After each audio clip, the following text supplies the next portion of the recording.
So the General Assembly came back from a relatively short break. They came back this week. They came in a few weeks ago, early in the month, to really to initiate the appropriation of the federal dollars that came down from the CARES Act. So this is all COVID-19 related appropriations. They spent about half of the federal dollars that are coming to the state.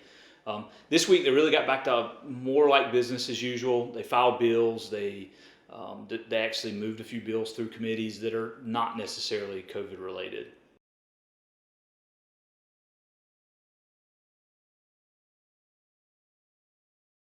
Yeah, several tax bills that are somewhat routine. There are always tweaks that need to be made to the tax code.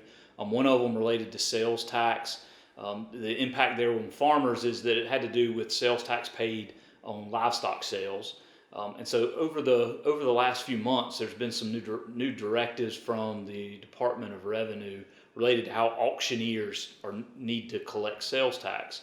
And through that process, we realized there were some inconsistencies. And so what this bill does will actually make it clear that when a farmer buys livestock, even if it's from an auctioneer, that there's still no sales tax owed. That farmer doesn't need to remit sales tax for purchasing that livestock. That bill actually has already passed the House this week and is even now scheduled for a floor vote in the Senate probably next week, early next week.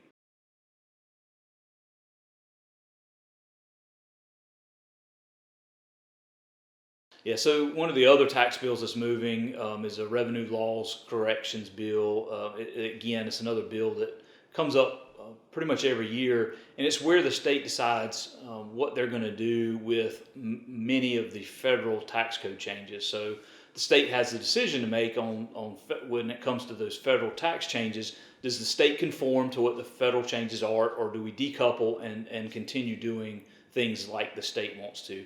And in this case, with PPP, that's important. Most of those, we expect most of those PPP loans will be forgiven.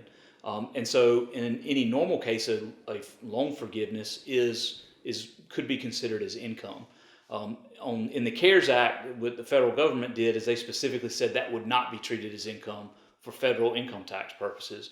And what this bill does, that has currently gone through a House Finance Committee and scheduled to maybe move the rest of the way through the House next week, would align with the federal government so that the state would not include that as income for state income tax purposes.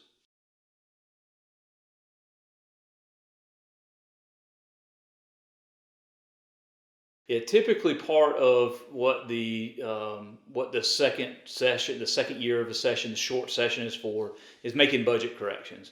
Well, if you remember back, we really haven't passed a budget in North Carolina. The General Assembly passed it, the governor vetoed it, and it was never enacted.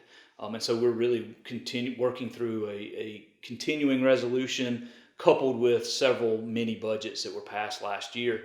And it looks like that may be where we're heading now, so that you've got the Senate, they filed well over a dozen budget priority bills this week to kind of give some indication of what their priorities are, and they're in negotiations with the House on how they're going to deal with the rest, the close to $2 billion remaining of the federal money that's out there, whether it's going to be used to fill revenue shortfalls for the state government, whether it can go down to the local governments, whether it is used in any other way.